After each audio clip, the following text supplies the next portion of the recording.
Hello, and welcome to MetalCast by Metal Coffee Shop. My name's Karen Edwards, and today we're going to be talking about metal walls and their rise in popularity. And joining me for this episode are the experts from Sherwin-Williams, Kiki Redhead, and Brynn Wildenauer. Welcome to MetalCast. Thank you.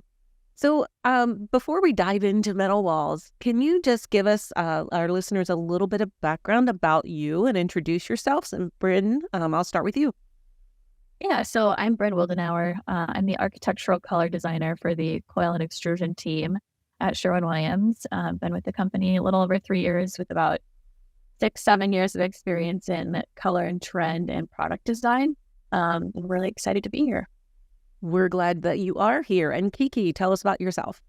Hi, yeah, I am the global head of color, material, finish, and trend here at Sherwin-Williams, and I run our design facility. Brynn's on the team here with me. I've been in color design and trend forecasting now for 23 years, and I've been actually back with Sherwin-Williams in this role for the last 6. So really excited about all the color and the design and the programs that we get to do here, and excited to talk about metal walls today. Right. So tell me more about why are you and Sherwin-Williams excited about metal walls? What's the buzz? Really, it's the variety. We're excited because there are so many opportunities, and there's such a variety of options with metal walls, from colors, finishes, effects, textures, prints. It really gives us the chance here at Design House to create really unique, creative collections of colors to help our teams sell color, and to help the contractors to showcase all of the different opportunities that are out there. And I'll add to that there's a lot of opportunity within the technologies that we develop in the coil business around wall panels. And it's a really big area for growth for us, is really expanding on, what are all of the options that we can offer from all of the finishes that Kiki was talking about, but also different technologies. Well, we're going to talk about some of the beauty that comes with walls. But before we go there, I want to talk a little bit about why are metal walls more beneficial over walls that are made from other materials? Yeah, we talk a lot about the durability, the weatherability, the longevity. Wall panels that are metal coated are very low maintenance product. And at the end of the life of the wall panel, the metal is recyclable. So a lot of perks go into it. And also aesthetics are very important when we talk about building facade. So durability, longevity, sustainability, a lot of topics that are growing in popularity and that building owners and homeowners are looking for. And I think too, to add on to that, there's a lot of interest in the agricultural market, but that interest is further expanding into lots of different building types. Because people are really seeing the benefits of, metal building products. Okay, so that's a good segue into talking about how commercial and residential applications differ. Because I can easily, if you're watching the video version of this, you can see we've got kind of a metal panel behind us, and I can easily visualize that on more of a commercial building. So talk about the differences between commercial and residential applications. Yeah, a lot of it is the profiles that you're talking about, that you just mentioned.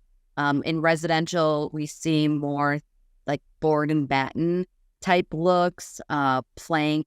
As you think about something like vinyl siding and the way that that's laid out on a residential, we can mimic that appearance with, different metal profiles. So the profile key in residential. In commercial, we see much larger, more flat panels, or the corrugated style like what we have behind us.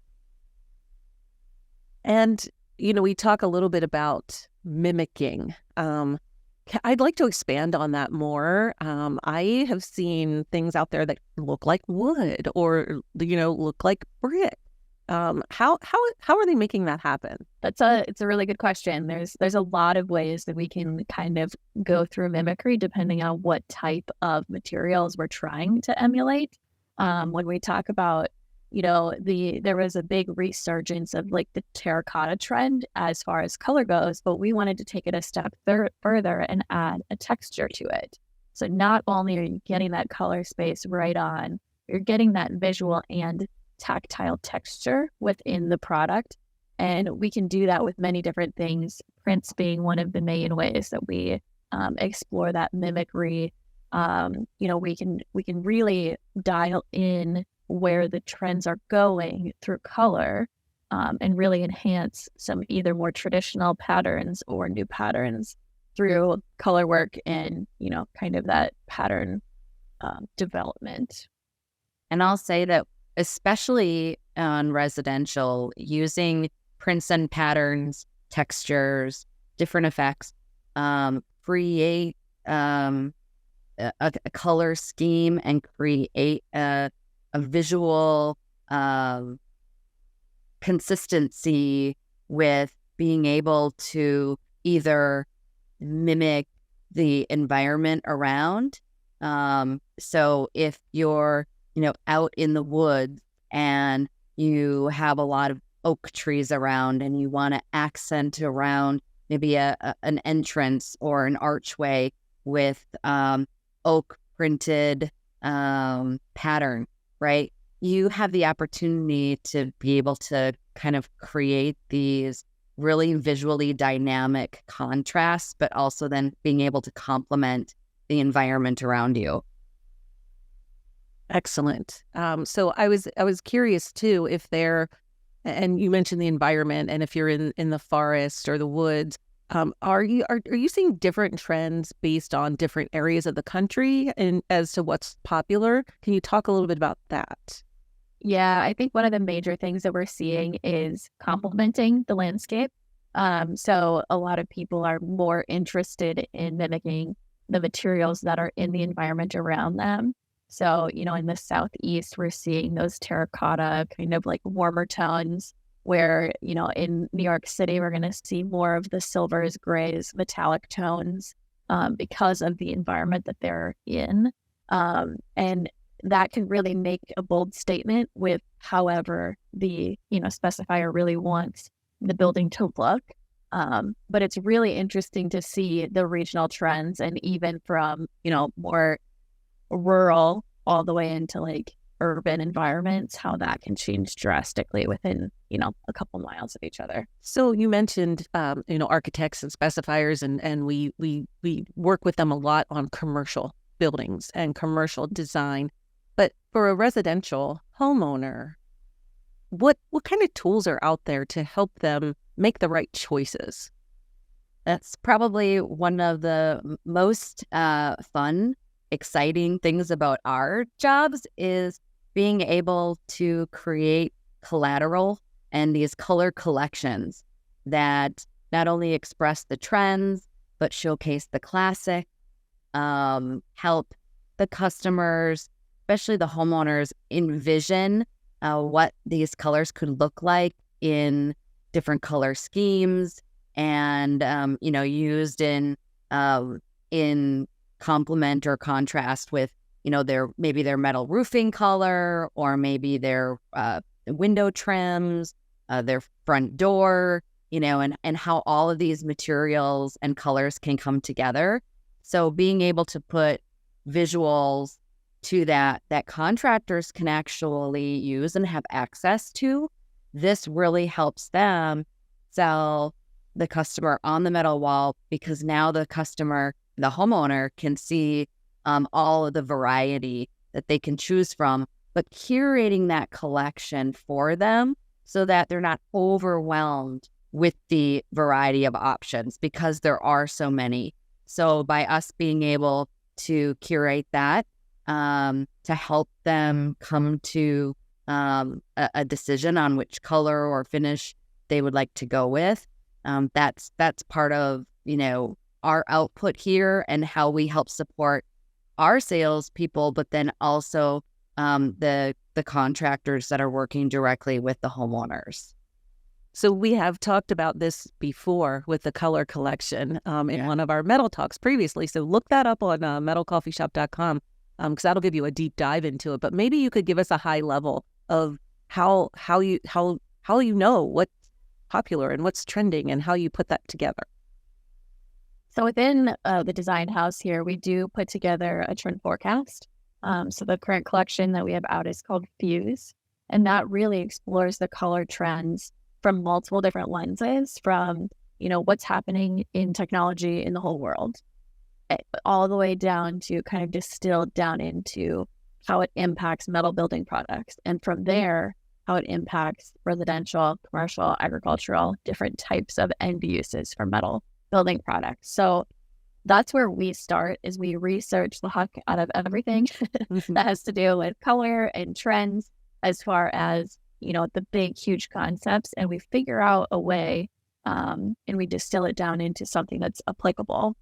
And so that's kind of where we start. And then we put together a package, like Kiki has said, that's not overwhelming, not too much information, but a nice curated package that really can explain, where black's moving, where white's moving, those types of things, and how that impacts all of the different industries that use metal building products.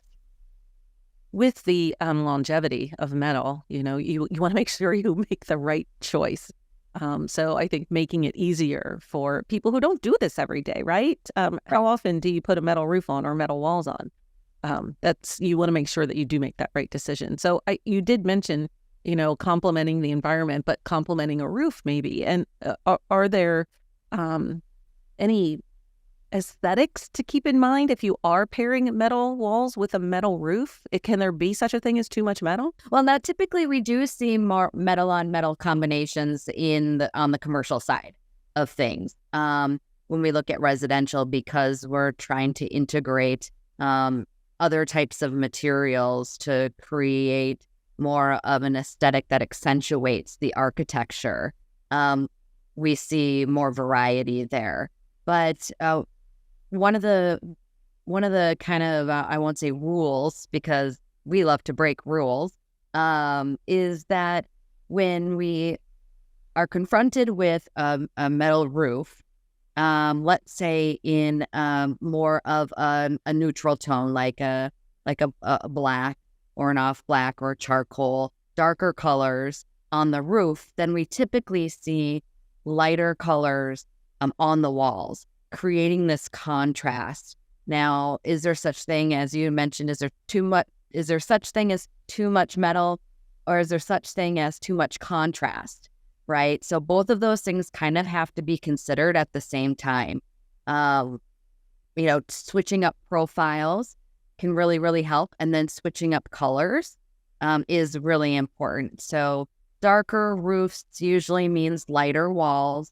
If we see more neutrals on the roof, then in contrast to that, we see more chromatics on the walls.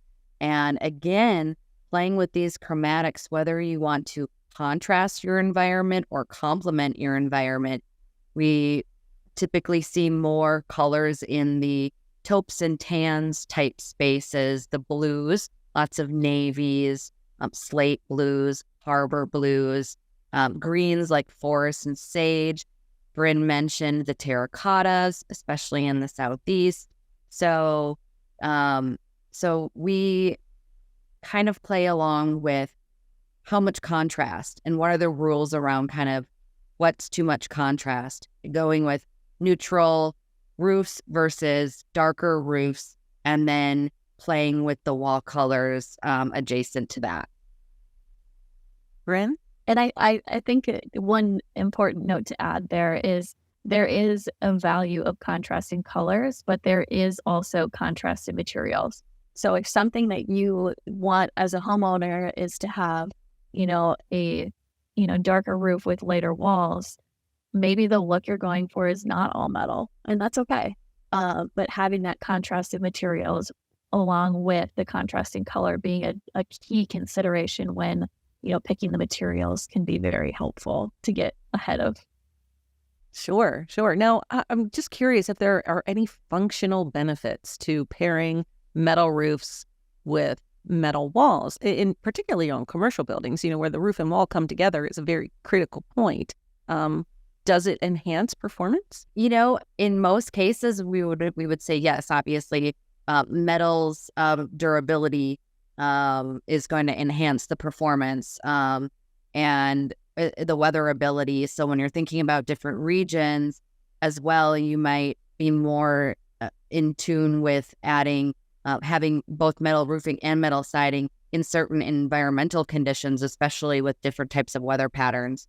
And we know that the warranties around metal roofing and metal wall panels is typically longer than other types of materials.